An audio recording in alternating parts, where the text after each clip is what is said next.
आजकल आप देखो अनफॉर्चुनेटली आरजे वही बोलता है जो ऑलरेडी आपको पता होती है। एक आरजे का काम क्या है फिर? आपको एंटरटेन करना रेडियो पे। वो कैसे एक लिसनर को बांधे रखता है अपने साथ, वो कहीं ना कहीं वो एसेंस जो है वो मुझे लगता है कि वो रेडियो से खत्म हो चुका।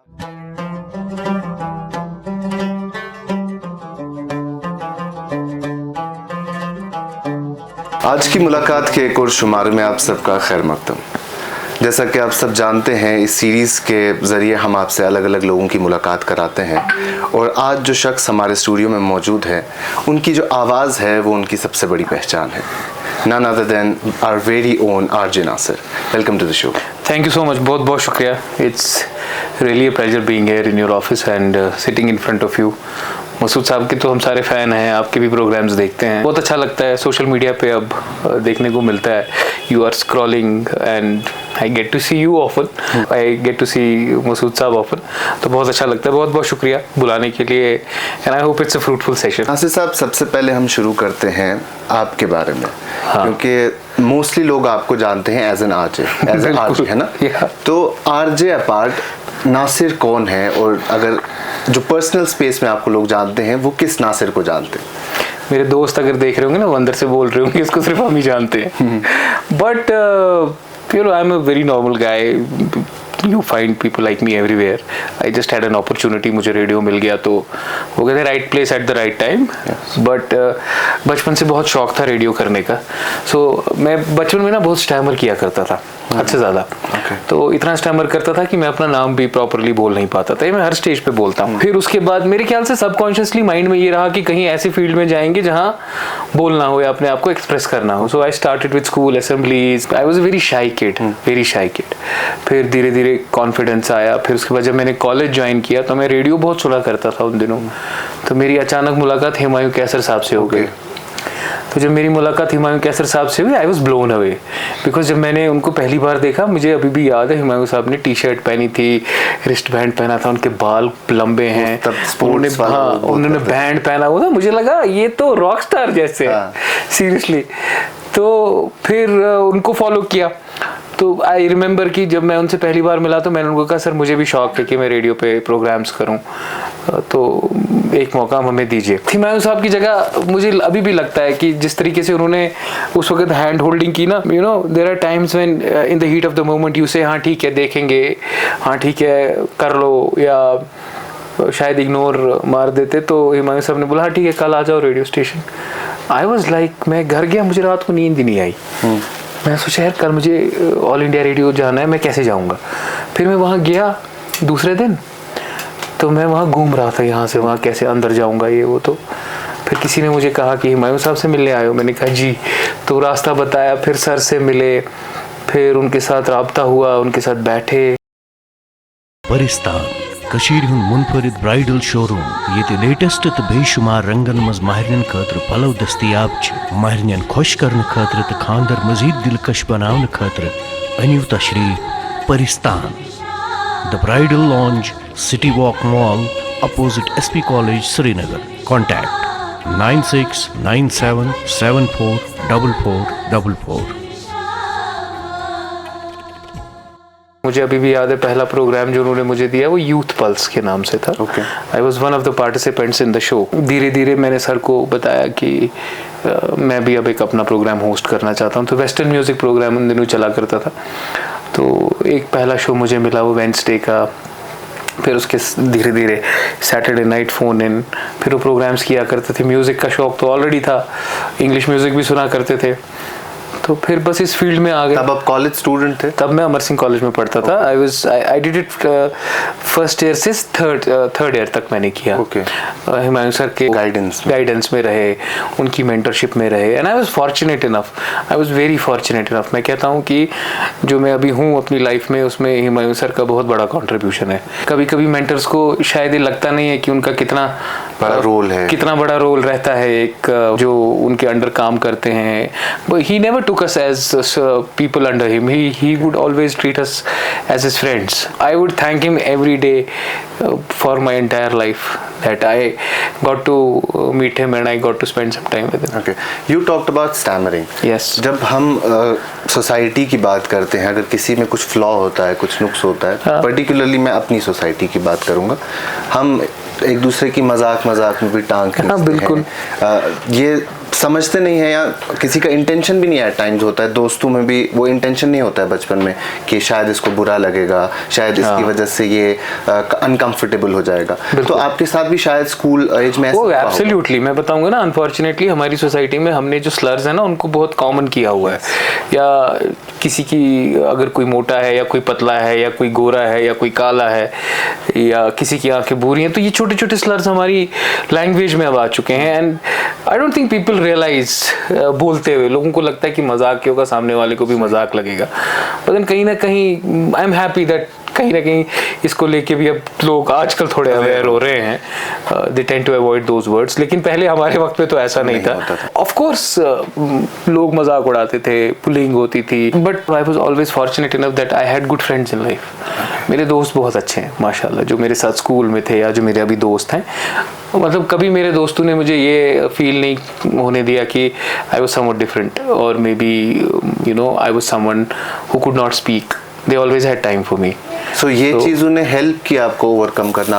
एब्सोल्युटली। क्योंकि अगर हम देखें आज के टाइम पे, अगर आपका स्कूल आज से 10-15 साल पहले हुआ होगा, तो तब वो स्पीच थेरेपी वो सब कुछ भी नहीं था, कॉमन भी अगर होती भी तो पता नहीं होता, नहीं पता आज तो शायद पेरेंट्स मुझे लगता है कि by and by with time I learn to conquer it, I learned to do away with it.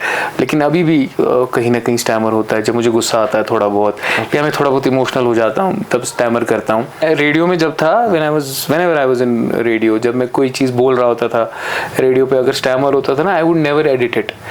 मेरे पास ऑप्शन होता था उसको एडिट करने का, बट मैं एडिट नहीं मारता था क्योंकि मुझे लगता था कि it will rob the originality of it. So you know, in my circuit there in the radio station, I came to be known as the RJ who stammers. But then it was all मतलब बहुत अच्छा लगता था मुझे, like मैं कभी वो चीज़ें एडिट नहीं करता था। I used to keep it the way it was raw. Yeah. So overcome कैसे किया? क्योंकि इट इज़ समथिंग, जिस प्रोफेशन में आप गए, अपने कॉलेज से शुरू किया, वहाँ बोलना ही सब कुछ है। आपके बोलने पे आप पैसा कमाएंगे, आपके बोलने से आपको लोग जानेंगे। बिल्कुल। तो स्टैमरिंग अगर होती है कंटिन्यूसली आपके प्रोग्राम में, जैसे रेडियो कश्मीर जब आप थे तो तब शायद रिकॉर्डेड प्रोग्राम्स होते थे, तब रिकॉर्डेड, लेकिन बाद में जो आपने किया वो लाइव होता था। तो लाइव में स्टैमर करना, बाकी सारी चीजें ओवरकम कैसे किया बेटा? आई थिंक मुझे लगता है कि बार बार करने से कॉन्फिडेंस आ गया और एक ऐसा एनवायरनमेंट मिला जहाँ मुझे शायद मेरे इर्द गिर्द जो लोग थे, they would not let me notice it that I was somewhat different, or maybe I used to stammer, or maybe I am someone who cannot talk properly. I think they had all the time and patience with me कि to listen to me. मैंने तो हमेशा ये लोगों को बोला है कि लोग जो है ना वो एक मैड रैट रेस में फंसे हुए, कहीं कोई स्लो है तो उसको पीछे छोड़ के आगे निकल जाते हैं। बट आई एम फॉर्चुनेट कि जिन लोगों से मैं लाइफ में मिला, they were always there for me, they had the time to listen to me, they never you know pointed out this in me. But then कुछ लोग थे जो पॉइंट आउट करते थे, कभी कभी बुरा लगता था कि यार मैं ही क्यों। एक इंसिडेंट बताऊँ आपको कि जब मैं स्कूल में हुआ करता था, अगर मुझे किसी स्ट्रेंजर से मिलना होता था ना, तो I would change my name, I would change my residence, I would change the name of my family members because I could not से दोज नेम्स। राइट, पर्टिकुलर चीज जहाँ अटकते थे, जहाँ मैं अटकता था। जैसे मैं एम वर्ड में मुझे बड़ी दिक्कत होती थी, उस पर मैं अटकता था। और बहुत सारी चीज़ें, अगर मैं नर्वस हो जाता था तो अटकता था। I had a difficulty in meeting new people because I had to introduce myself to them, वहाँ दिक्कत होती थी बड़ी।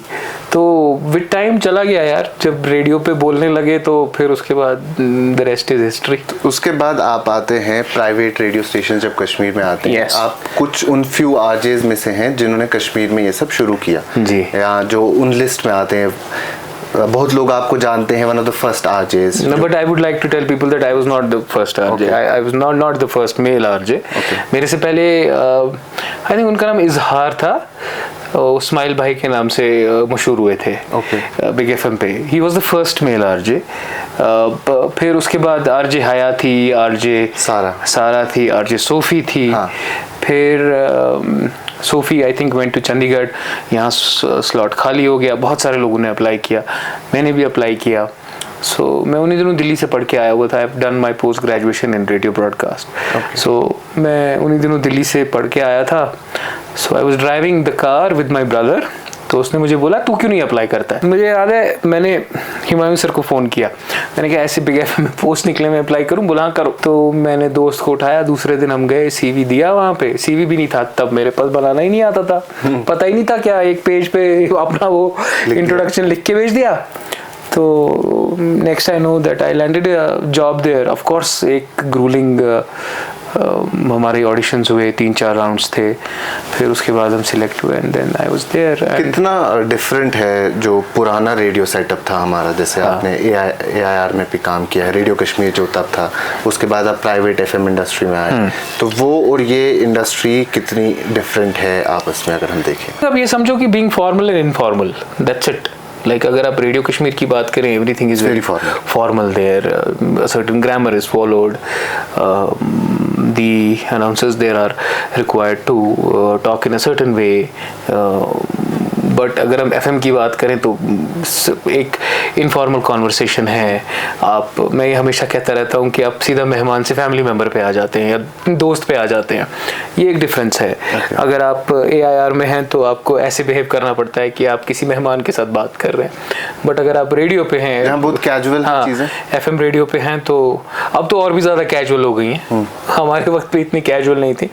एक बात बहुत ज़रूरी बताना चाहूँगा, मैंने रेडियो में हमेशा मैं बोलता हूँ अपने हर एक प्लेटफॉर्म पे, अगर मुझे मौका मिलता है कहीं पे, कि कश्मीर में रह के मैंने रेडियो पे क्या नहीं बोलना है वो सीखा है। Right, and that's a very important thing. लोग बोलते हैं ना कि रेडियो पे लोग फर बोलते हैं क्या, बट यहाँ पे रह के, यहाँ हमारी सोसाइटी कैसी है, यहाँ पे लोग कैसे हैं, लोगों के इमोशंस कैसे हैं। So we had to literally train ourselves what not to say on radio, and this is one of the learnings, this is one of the most important learnings of my life, that in Kashmir I've learned what not to say on radio. So जब आप big FM में गए, आपने कहा कि आपसे पहले कुछ लोग वहाँ थे, एक स्लॉट खाली हो गया, यू वेरी यंग, मास्टर्स करके आए थे। तो बिग एफएम में सबसे बड़ा ड्राइविंग फोर्स क्या था, और कोई ऐसा था वहाँ जिन्होंने आपको सिखाया हो, समझाया हो? आरजे हया, she was the biggest driving force. I mean मैं जहाँ भी जाता हूँ ना, मैं ये बोलता हूँ कि वो एक बच्चे को हाथ पकड़ के सिखाने की बात है ना, उन्होंने वैसे ही सिखाया है मुझे। I mean, she is one of my best friends. She's just like a sister to me. But उसके अलावा भी we share a very good bond. उनके साथ रह के, उनके साथ बैठ के, बिकॉज जब मेरी अपॉइंटमेंट हुई वहाँ पे, I was told to observe these RJ, specially RJ Haya. So मैंने लाइफ के वो पहले 3-4 हफ्ते आरजे हया के साथ गुजारे, उनके साथ बैठ के वो कैसे काम करती हैं। I was like blown away जब वो पहली बार स्टूडियो में बैठी मेरे साथ और मैं उनके साथ बैठा। इनफैक्ट वो कैसे गाने भी चला रही हैं, बोल भी रही हैं, और कैसे वो डिग्निटरीज आ रहे हैं, उनका इंटरव्यू भी चल रहा है वहाँ पे, everything is happening at the like she, सब लाइव हो रहा है। हाँ, अगर रेडियो FM रेडियो सीखने की बात हो तो she has been a very very very huge influence in my life. So सबसे बड़ा टर्निंग पॉइंट रेडियो करियर में कौन सा था आपका, जब आप बिग FM में थे? Morning show, yes. Then again I would say कि RJ Haya was kind enough to leave her morning show because she had to go on a leave, and मैं इवनिंग शो किया करता था। सो मैं उस वो क्या कहते हैं ना, वो उस फ्रेम ऑफ माइंड में आ गया था कि मैं इवनिंग शो जॉक हूँ तो मुझे इवनिंग शो ही करना है, और मेरी पर्सनालिटी भी वैसी ही है। इवनिंग शो जॉक की very laid back personality, funny kind of a guy who cracks a joke on everything, who talks about certain situations, who plays songs, plays games on radio. The morning show was a different ball game altogether, a serious show. पहले तो मैंने माना नहीं, फिर उसके बाद कहा नहीं मैं नहीं कर रहा हूँ, फिर इवेंचुअली किया। कॉर्पोरेट सेटअप में आप क्या करते हो, बोलते हो ठीक है नहीं करना है तो निकल जाओ, ठीक है, तो किया। Then people loved it, and you all know that, you know, the show was really loved. And morning show was more about grievances, उसमें लोगों के मसले मसाइल होते थे, एडमिनिस्ट्रेशन के लोगों से बात होती थी, ट्रैफिक के हवाले से, मैनेजमेंट के हवाले से, तो शायद लोग उस वजह से भी ज़्यादा कनेक्ट हुए। नहीं, आई थिंक मुझे लगा कि मॉर्निंग शो पे जो मसले हमने उठाए ना, तो वो मसले एक पब्लिक प्लेटफॉर्म पे बहुत कम उठा करते थे उन दिनों, राइट। एंड कहीं ना कहीं लोगों को लगा कि नहीं भाई ये बंदा जो है ये हमारी बात कर रहा है डायरेक्टली, एंड पीपल उस शो के साथ जुड़े। और लाइक आई रिमेंबर कि I used to get around 60-70 calls every day on the morning show, और लोग फ़ोन करते थे, रेगुलर लिसनर्स फ़ोन करते थे, नए नए लिसनर्स फ़ोन करते थे। People used to love our shows. So like flyover पे हमने बहुत कैंपेन किया, रामबाग फ्लाईओवर पे हमने बहुत कैंपेन किया। और मुझे कहीं ना कहीं ये लगता है कि जितनी कैंपेन हमने इस पे की है उसकी वजह से भी things really moved for Rambagh flyover. Roads के बारे में हमने बात की, बिजली के बारे में हमने बात की। 2016 में जब इनफैक्ट 2014 में जब फ्लड्स आए तो उसके बाद हमने बहुत कैंपेन किया रेडियो पे। इनफैक्ट जब फ्लड्स आए तो पहले 10-15 दिन हमारा भी ट्रांसमीटर डूब गया फ्लड में, so we were off air. उसके बाद हमने मेकशिफ्ट ट्रांसमीटर बनाया ऑल इंडिया रेडियो में। जब चीज़ें ठीक हो रही थी उसके बाद we extensively went into areas, we tried to put people's voice on radio so that सरकार डे टू डे मसले मसाइल होते थे लोगों के, उन पे बात होती थी। हमने बहुत सारी कैंपेन्स भी की हैं, लाइक ड्रग एडिक्शन पे हमने कैंपेन किया। That was new for a place like Kashmir, because आप सारा दिन ड्रग एडिक्शन के बारे में बात कर रहे हो रेडियो पे और कुछ नहीं चल रहा है वहाँ पे। हमने सेक्सुअल हैरेसमेंट पे कैंपेन्स की हैं। ऐसी ऐसी चीज़ें जो यहाँ पे बहुत कम बोली जाती थी पब्लिक सेटअप में, उस पर हमने बात की। हैरेसमेंट इन पब्लिक ट्रांसपोर्ट, उस पर बात हुई है। We have run good campaigns on radio, so I think that was what we clicked with people and people really liked it. और उसके बाद 2016 में मुझे याद है आरजे समीन जो है उसको मैराथन करनी थी, रेडियो मैराथन। तो करनी उसी को थी because he was the evening jock, but then he had some work, तो वो दिल्ली की जम्मू चला गया। तो मैंने कहा चलो यार मैं करता हूँ, कितना ही होगा यार, 1-2 दिन कर रहे, एक दिन करेंगे, दूसरे दिन बोलेंगे थक गए। बट जब मैं पहले दिन कर रहा हूँ तो मुझे बड़ा मज़ा आया। दूसरे दिन भी किया, तीसरे दिन भी किया, and it went on for 111 hours. 111 घंटे रेडियो पे रहना, मुझे नहीं लगता कि it was something which I did. मुझे ये अभी भी लगता है कि अगर लोग नहीं होते सपोर्ट करने के लिए ये पॉसिबल ही नहीं हो पाता। 111 घंटे लाइव था? नहीं, लाइव नहीं था total. It of course it was live, we were talking live, but then बीच में गाने भी चलते थे, एड ब्रेक्स भी होती थी, तो you would get the breather. 111 घंटे कंटिन्यूअसली नहीं आप बोल रहे थे, बट देन मॉनिटर हो रहा था, कैमरा लगा हुआ था, there was a doctor on call 24/7।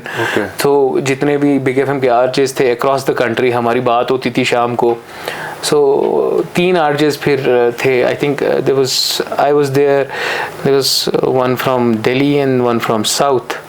तो फिर हमें फाइनली हम जब कर रहे थे, जब हमने 100 क्रॉस किया तो हमने सोचा कि ये बताओ रिकॉर्ड कितना है, कि दुनिया में सबसे ज़्यादा किसने रेडियो पे वक्त बिताया है। तो कहा बताएंगे। फिर हमें बोला गया कि 111 पे रुक जाओ। फिर हम तीनों आरजेज 111 पे रुक गए। वो जो थे ये 1-2 दिन जो हमने रेडियो पे स्पेंड किए, 3 दिन, मुझे याद है मेरे दोस्त मेरे से रात को 12-12, 1-1, 2-2 बजे मिलने आते थे। और फिर उसके बाद सुबह I remember this one of the most important things which I would want to say, कि किस तरीके से लिसनर्स रिलेट करते हैं आपके साथ। मैंने एक रात जब गुजारी स्टूडियो में, तो नेक्स्ट डे मैंने शो पे बोला कि यार ऑफिस की चाय पी के तंग आ गया, मैं घर का खाना खाना चाहता हूँ, breakfast should be of home. तो नेक्स्ट मॉर्निंग मेरा गार्ड मुझे कहता है कि एक सरदार जी आपसे मिलने आए हैं सुबह 6:30 बजे। तो उन्होंने मुझे बोला कि वो मेरे लिए दही और पराठे लेके आए थे, और पता कहाँ से? बारामूला से। So sweet. So I was like, wow यार, वो कह रहे हैं मेरी वाइफ आपको सुन रही थी, तो उन्होंने कहा कि नहीं इसके लिए लेके जाओ। So he came around like around 6:30 in the morning, और लोगों ने कितने केक्स, कितना खाना उन दिनों लाया। I think I was fortunate enough that I had one of the most wonderful times in radio. So if we talk about problems, तो सबसे बड़ी प्रॉब्लम क्या रहती है प्राइवेट इस FM सेटअप में? मुझे एज अ रेडियो होस्ट ये लगता है, जो गाना चलाने की फ्रीडम होती है ना, वो एक आरजे के पास टोटली होनी चाहिए। राइट। अक्सर हमें लोग कहते हैं कि कहते थे कि आपके रेडियो पे वही गाने चल रहे होते हैं, रिपीट होते रहते हैं। So that is something which was not in our control. आपका सॉन्ग लॉग बाहर से ही बन के आता था, you just had to upload it. और वो वही गाने होते थे जो लेटेस्ट गाने होते थे, जो मॉडर्न गाने होते थे। स्टेशंस को कैटेगराइज किया जाता है कि आपका स्टेशन 90s के गाने चलाएगा या आपका स्टेशन हिट 100 गाने चलाएगा, किस हिसाब से आपका स्टेशन जो है उसे कैटेगराइज किया गया। तो उसी कैटेगरी के हिसाब से लोग जो है वो गाने सुनते हैं। तो ये फ्रीडम आरजे के पास नहीं होती है? हम ले लेते थे ये फ्रीडम बीच बीच में, बट देन ऐसे तो नहीं होती। So this is very difficult to make people understand कि लोग कहते थे वो अच्छा ठीक है वो वाला गाना प्ले करो, नहीं होता था प्ले। हमारे पास प्लेलिस्ट ऑलरेडी आई हुई होती थी, तो उसी प्लेलिस्ट को हमें फॉलो करना पड़ता था। इट्स ग्रामर ऑफ एक सेटअप है, जैसे हर कंपनी का एक रूल है, सेटअप है, वैसे है। एज एन आरजे सबसे बड़ी प्रॉब्लम आपको क्या कभी लगी, कभी फील हुआ कि कभी ऐसा लगा शुरू के वक्त में कि मैं शायद ये नहीं कर पाऊंगा? अब रोज ही लगता था शुरू के मतलब पहले महीने, 1.5 महीने, 2 महीने तो यही लगता था कि आई डोंट बिलोंग हियर। मतलब मुझे एक तो स्टैमरिंग का इशू बहुत था, तो मुझे लगता था यार मैं गलत फील्ड में आ गया हूँ। फिर उसके बाद ये लगता था कि क्रिएटिविटी कहाँ से लाएं, क्योंकि हर दिन कुछ नया करना है। क्रिएटिविटी कहाँ से लाएं। फिर ये लगता था कि आज क्या बात रेडियो पे करें। तो इसी चीज़ को होन करते हमने सीखा। और आप बिलीव नहीं करोगे कि ये मैं आपको 2012, 13, 14 की बात बता रहा हूँ, जब इंटरनेट इतना अवेलेबल नहीं था जितना आजकल अवेलेबल है। Of course we had internet on our phones, on our computers, but we always relied on our wit. जैसे हमें मॉर्निंग की पहली लिंक करनी होती थी, कि वो जो पहली लिंक आपकी होती थी ना, that used to be different. अब मैंने 10 साल शो किए हैं, 11 साल शो किया मैंने, 12 साल। मैंने कभी अपना कंटेंट 12 साल में अपनी मॉर्निंग लिंक पे रिपीट नहीं किया है। Every day I gave something new to people. So yeah, with time सीखा है। क्रिएटिविटी होना बहुत जरूरी है। अच्छा, अगर हम आज के टाइम की बात करते हैं, मैं आपकी ओपिनियन जानना चाहता हूँ इस चीज़ पे। जो आज के आरजेज हैं, चल हम कश्मीर की बात करते हैं या ओवरऑल भी हम देखते हैं, they are very much active on social media. So क्या ये उनको कहा जाता है ऐसा करने के लिए, ये कंपनी की तरफ से होता है कि सोशल मीडिया प्रेजेंस बहुत अच्छी होनी चाहिए इन वन वे और अदर वे? कोई पोएट्री करता है, कोई कॉमेडी करता है, कोई कुछ और करता है, कोई फूड व्लॉगिंग टाइप करता है। जब कश्मीर में भी हमारे जो आरजेज हैं तो कुछ ना कुछ वो कंटेंट इस किस्म का बनाते हैं। तो is it important? I think आप आते हैं, मैं ये सबको ये बोलता रहता हूँ कि people are caught unfortunate in the mad rat race of numbers, कि किसके कितने नंबर्स हैं। एंड ऑफ कोर्स यस, जो आपकी आज की कंपनीज हैं उनमें अगर आप किसी कंपनी में जाते हैं, आप एज अ आरजे हायर होते हैं, तो आपके KRA में होता है कि सोशल मीडिया पे इतने नंबर्स आपको जनरेट करने हैं, या इतने लोगों को आपको इन्फ्लुएंस करना है, या आपकी वीडियोस जो हैं वो इतने लोग देखने चाहिए। मुझे अपनी जगह भी ये लगता है कि आजकल के दौर में everybody wants to be seen rather than heard. So हमारे दौर में वी ऑलवेज वांटेड कि people would should listen to us, और मुझे लगता है उस वजह से रेडियो के प्रोग्राम्स की क्वालिटी भी बहुत अच्छी थी। और people would spend time on their script, people would spend time on their show framings, people would spend time on what they are offering to people. आजकल आप देखो अनफॉर्चुनेटली आरजे वही बोलता है जो ऑलरेडी आपको पता होती है, राइट? अगर आप मॉर्निंग शो सुनोगे, मॉर्निंग शो पे भी आरजे वही बोलेगा जो आपको ऑलरेडी पता होगी कि कहाँ क्या हो गया। इनफैक्ट मॉर्निंग शोज तो वाइब ऑफ द सिटी पे चलते हैं, सिटी में क्या है, बट देन कहीं ना कहीं that has robbed the creativity part of it, कि आप एक अगर पर्टिकुलर थिंग लोगों तक पहुँचाना चाहते हैं, वो आप अपनी क्रिएटिविटी से कैसे पहुँचाएंगे, राइट? मैं जब यहाँ आया तो मैंने बाहर सफ़ेद जूता देखा, राइट? सबको पता है जूता सफ़ेद है। So how would I put it कि मैं आपको कहूँगा यार मैं यहाँ आया, मैंने वाइट कलर का जूता देखा, उस पर ब्लैक कलर का दाग लगा हुआ था, बट आपको पता है दाग कैसे उठता है? एक स्पेसिफिक लोशन आता है जो आप लगाते हो, तो वो लोशन बहुत सारे लोगों को नहीं पता है, ठीक है? और दूसरा तरीका इसको कहने का ये, आपका जूता गंदा हो गया, इसको नलके के नीचे रखो या खुद साफ हो जाएगा, वो तो ऑलरेडी लोगों को पता है। सी, बट देन कहीं ना कहीं मुझे ये लगता है कि मॉर्निंग शोज जो हैं या बाकी शोज जो हैं वो बहुत मोनोटोनस हो गए हैं। A lot of my fellow RJs will not like it, right? But बहुत monotonous हो गए हैं। You already know that what they are going to say. You already know कि व्हाट आर दे ऑफरिंग। आपको एक आरजे जो बता रहा है रेडियो पे, वो नॉलेज आपको ऑलरेडी फ़ोन से मिल जाती है। आप गूगल कर लो उसके बारे में, वो आपको मिल जाएगी। एक आरजे का काम क्या है फिर? आपको एंटरटेन करना रेडियो पे।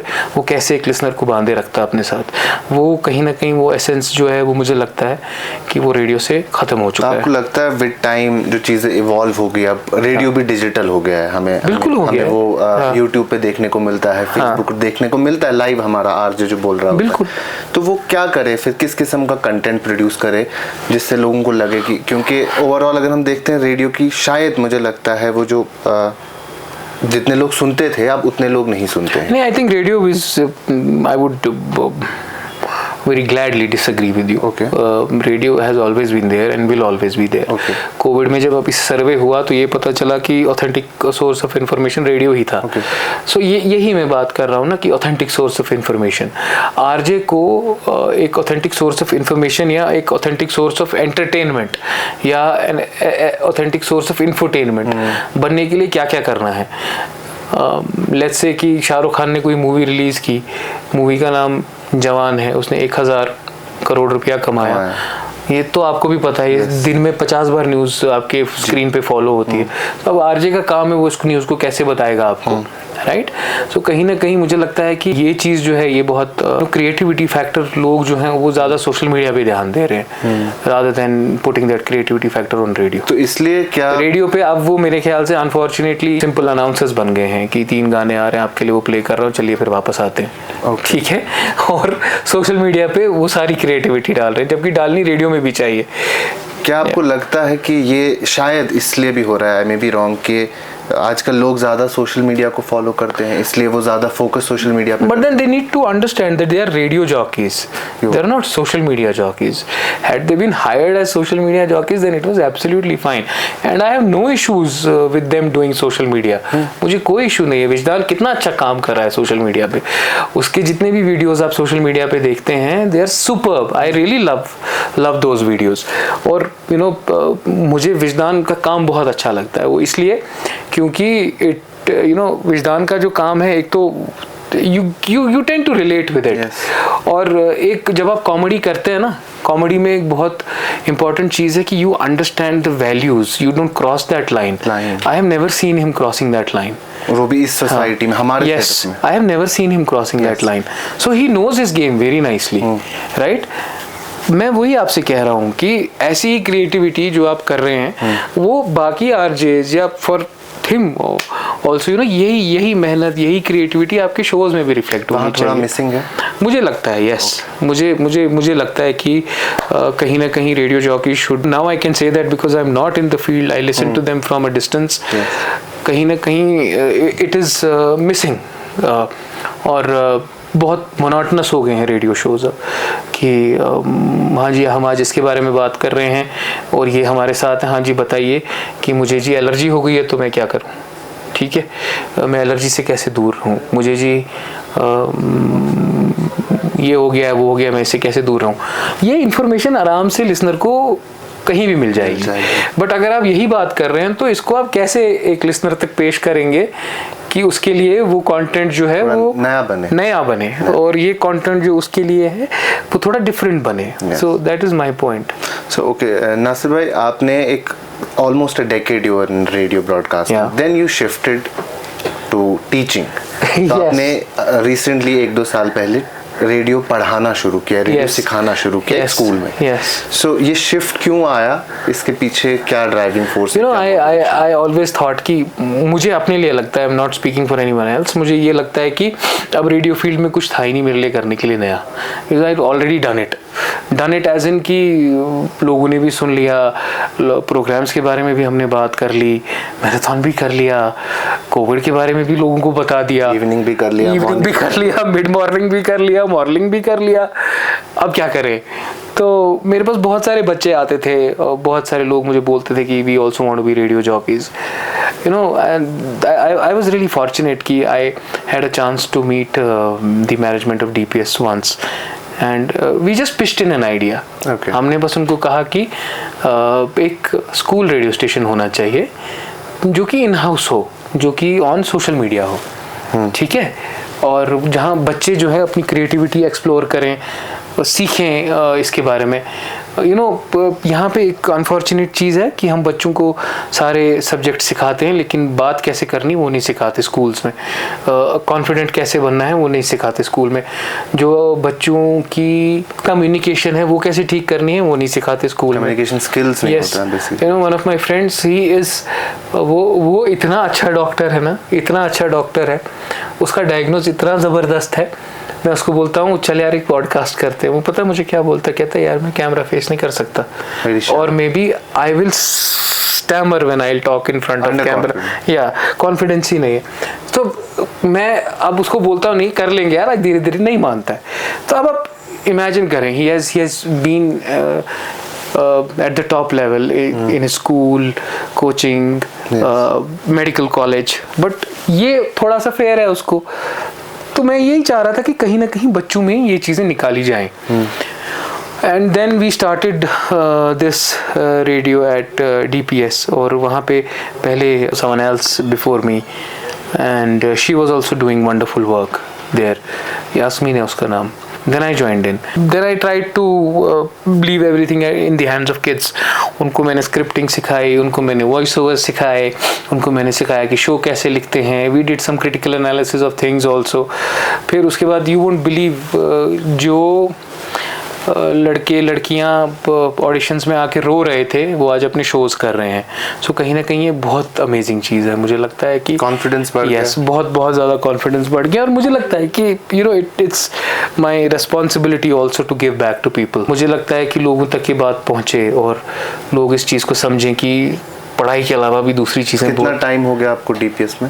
आई थिंक इसमें सेकंड ईयर ना। Okay, second year. तो 2 साल में अगर हम देखेंगे, आपने बच्चों को बहुत क्लोजली देखा होगा, तो कितना चेंज देखते हैं, क्या शिफ्ट देखते हैं हम बच्चों में जो इस फील्ड में आए? यू वोंट बिलीव, अगर मैं आपको कहूँ कि जितने भी बच्चे मेरे पास हैं वहाँ भी DPS में, मैं उनको उठा के इंडिया की किसी भी मीडिया ऑर्गेनाइजेशन, किसी भी रेडियो स्टेशन में डाल सकता हूँ, and they will fit there. This I am not saying because I have trained them, this I am saying because I see the kind of confidence. I mean अभी हम आपके साथ वो शेयर कर रहे थे कि रेडियो DPS का जो इंस्टाग्राम पेज है उस पर किस तरीके से बच्चे जो हैं वो अपना टैलेंट शोकेस करते हैं। 13, 14, 15, और मैंने कभी किसी बच्चे को ये नहीं कहा कि ये करो या ये करो। उन्होंने जितने भी शोज़ किए हैं खुद डिज़ाइन किए हैं अपने shows. I am just there to mentor them, I am not there to tell them कि ये करो वो करो। बहुत सारे लोग ये कहते हैं मुझे कि भाई ये थोड़ा बहुत प्रोफेशनल सेटअप में होना चाहिए या ये थोड़ा वेल डिफाइंड होना चाहिए। मैं उनको बार बार कहता हूँ कि अगर ये वेल डिफाइंड है तो ये बच्चों का नहीं है। You can not expect a certain kind of professionalism and you can not tell kids to stand in line when it comes to professionalism because they are not meant to be there.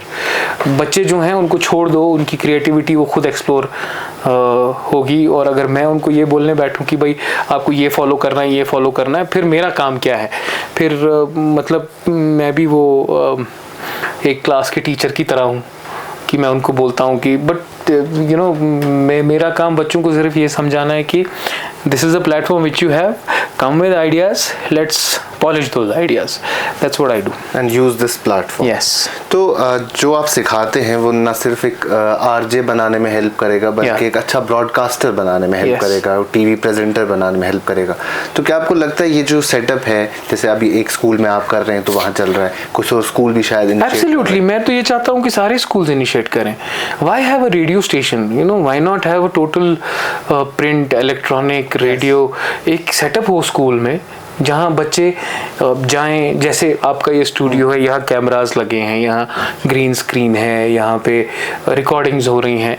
Y not 5th standard kid should know कि camera कैसे चलता है? उसे क्यों नहीं पता हो कि ये मैंने वायरलेस माइक पहनी, ये कैसे चलती है? उसे क्यों नहीं ये हम बताएं कि एंगल्स कैमरा के कैसे हैं? सो क्यों नहीं आज मैं तो ये कहता हूँ कि ये सब चीज़ें स्कूल्स में होनी चाहिए और ये सब चीज़ें स्कूल में सिखानी चाहिए। और it is the responsibility of media persons like you and me that if schools approach us we should be always there for them. क्योंकि अगर उस स्टेज से उन्हें सिखाया जाएगा तो शायद आगे चल के उनको problem. It is not only about becoming a media person once you know all these things. ये पर्सनालिटी डेवलपमेंट का हिस्सा है। एब्सोल्युटली, ये पर्सनालिटी डेवलपमेंट का हिस्सा है। और मतलब 2 साल में जो मैंने शिफ्ट देखा है अपने बच्चों में, the kids I was training, it is like मैं बता नहीं सकता आपको, लाइक हमारी एक बच्ची हैं वहाँ पे, when she came for the auditions I still remember she was stammering and she cried on the day of audition, and आज की डेट में she writes Kashmiri comedy. It is all about the right platform, the right channel, and how you explore the creative capacity and the capability of a child. And the confidence. Yes. And the confidence. Yes. तो ये सब चीज़ें eventually आपको job ready भी बनाती है, जैसे आपने कहा कि वो न सिर्फ कश्मीर, न सिर्फ जम्मू कश्मीर, बल्कि इंडिया अक्रॉस। एक तो जॉब रेडी बनाती हैं और आपको कॉन्फिडेंट बनाती हैं हर एक चीज़ के लिए। Okay. लाइक मैं हमेशा से जब किसी के साथ बात करता हूँ, अगर आप एक बच्चे को पूछो कि tell me something about yourself, right, अगर छोड़ो बच्चे की बात नहीं कर रहा हूँ मैं, कोई आपके पास, आप किसी और से मिलते हैं या you are doing a job interview, आप किसी को पूछते हैं कि tell me something about yourself, तो उनका जवाब क्या आता है कि let's say if someone randomly would ask me कि tell me something about yourself, I would say कि माय नेम इज़ नासिर, मैं इतने साल का हूँ, मैं यहाँ रहता हूँ, मेरी क्वालिफिकेशन ये है, that's it. But there is, अगर कोई 30 साल का है तो there is a 30 years of life behind him. So वो कैसे बताए उस बंदे को, पहले अपने आप को एक्सप्रेस करना ही बहुत बड़ी बात है। तो we started with this only, हमारी पहली एक्सरसाइज यही थी बच्चों के साथ कि अपने आप को एक्सप्रेस करो। When you are introducing yourself, don't introduce yourself as random students of the school, introduce yourself as individuals who have individual personalities. ये बहुत ज़रूरी है। किसी को खाना पसंद है, किसी को पकाना पसंद है, किसी को स्पोर्ट्स पसंद है, किसी को राइटिंग पसंद है। जब आप अपनी इंट्रोडक्शन दे रहे हो तो ये भी तो हाईलाइट करो, राइट? ये बहुत ज़रूरी चीज़ है, बहुत ज़रूरी चीज़ है। नासिर भाई, लास्ट में मैं आपसे पूछना चाहता हूँ, अगर हम जम्मू कश्मीर में अभी देखते हैं कोई आरजे बनना चाहता है, कोई लड़का कोई लड़की, तो क्या स्कोप है रेडियो में अभी एट प्रेजेंट? देखो यार, रेडियो में जितने रेडियो स्टेशन होंगे उतनी जॉब ओपनिंग्स होंगी। अभी आपके पास यहाँ 4 रेडियो स्टेशन है, बिग FM है, रेड FM है, 95 FM है, देन देयर इज़ मिर्ची। अब आप अगर देखो तो चारों रेडियो स्टेशंस में जॉब अपॉर्चुनिटीज़ ऑलरेडी जो थी वो ऑक्यूपाई हो चुकी हैं। और आज के टाइम में हम ऐसे टाइम में रह रहे हैं, अगर आपको इस चीज़ का शौक़ है तो आप अपना एक सोशल मीडिया अकाउंट बनाओ, फेसबुक पे, इंस्टाग्राम पे, and start doing whatever RJs are doing. मैं तो बार बार ये कहता रहता हूँ लोगों से, मेरे पास जो आते हैं कहते हैं कि सर हमें आरजे बनना है, हमें बताइए हम क्या करें। मैं उनको कहता हूँ एक काम करो, एक एनोनिमस अकाउंट बनाओ इंस्टाग्राम पे या फेसबुक पे, उस पर अपने ऑडियोज़ अपलोड करते जाओ, करते जाओ, करते जाओ, करते जाओ। वो कहते सर उससे क्या होगा? मैंने कहा एक तो उससे सीखोगे, और अगर किसी रेडियो स्टेशन में अपॉर्चुनिटी मिली, डाटा बैंक ऑलरेडी बना हुआ आपके पास, उनको दिखा सकते हो आप। तो इसके अलावा जैसे आपने कहा, चलिए सोशल मीडिया तो वो शख्स, वो लड़का लड़की बना देगा, कुछ ऐसी टेक्निकल चीज़ें होती है रेडियो में। देखिए मैं आपको बताऊं, कंसोल्स के, अगर आपको कंसोल सीखना है, टेक्निकलिटी सीखनी है, there are certain institutes in India now who offer radio courses. अगर आपको पता करना होगा तो I am on social media, you can text me, I can guide you there. Keep your eyes and ears always open. ये मैं हमेशा से कहता हूँ, ये एक सीख है जो हमें हिमायूं साहब से मिली है। जब हम उनके साथ इनिशियली बैठा करते थे तो वो हमें कहते थे कि if you want to be a good broadcaster, keep your eyes and ears always open. और हम जब रेडियो में, मैं जब रेडियो में हुआ करता था तो मैं हर एक चीज़ ऑब्जर्व किया करता था। तो I would pick up that thing randomly on my link, right?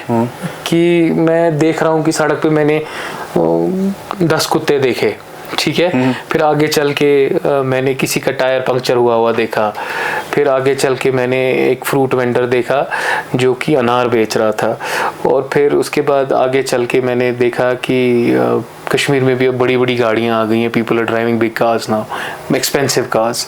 सो ये सारी चीज़ें they get stored in your mind, तो कहीं ना कहीं फिर you use them in your content में, आप ये यूज़ करते हो। तो ये चीज़ें हैं। चलिए, thank you so much Nasir साहब, हमें thank you so much Shadab, it was lovely talking to you. Thank you, you are also doing a wonderful job. Thank you so much. And I know that आप इतना अच्छा काम कर रहे हैं, मसूद साहब इतना अच्छा काम कर रहे हैं, आपका सोशल मीडिया प्लेटफॉर्म इतना अच्छा काम कर रहा है, so people are getting inspired by you also. Thank you so much for inviting me. Thank you so much. So this was RJ Nasir. अभी के लिए इतना ही, बाकी तमाम खबरों के लिए आप बने रहें कश्मीर लाइव के साथ।